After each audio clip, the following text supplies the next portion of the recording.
Over the next 3 weeks, Jefferson Dance will be on trial, charged with dangerous and impaired driving causing death in the crash that killed Jim Lynn April 9, 2022, along Mosley Street in Wasaga Beach.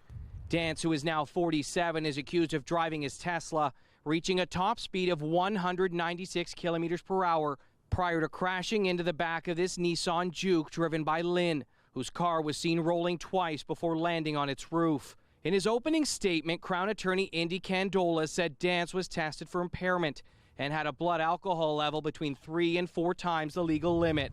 The court heard Dance and another man started drinking over dinner at a Thornbury restaurant at about 5 p.m.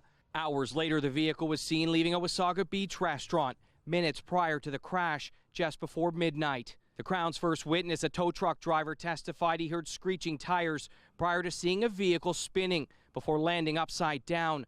He told the court he rushed to the scene and tried to check on the man behind the wheel while calling 911. He testified the man inside the overturned car did not have a pulse, telling the court he saw another man leaning over the hood of the Tesla from the driver's side. Police witnesses identified that man as Dance. The first officers on scene testified they believed Dance was the driver, and they saw the accused outside the car appearing unsteady on his feet and swaying, noting the accused had slurred speech. On the way to the hospital, one officer said Dance had injuries to his stomach, collarbone, and wrists, bruising consistent with a driver's seatbelt and airbag deployment in a high-velocity crash. The officer testified Dance was seen snoring and asleep while being treated in hospital. Loved ones described Lynn as a loving husband, stepfather, and grandfather who for years drove a shuttle in town, safely getting people home after a night out.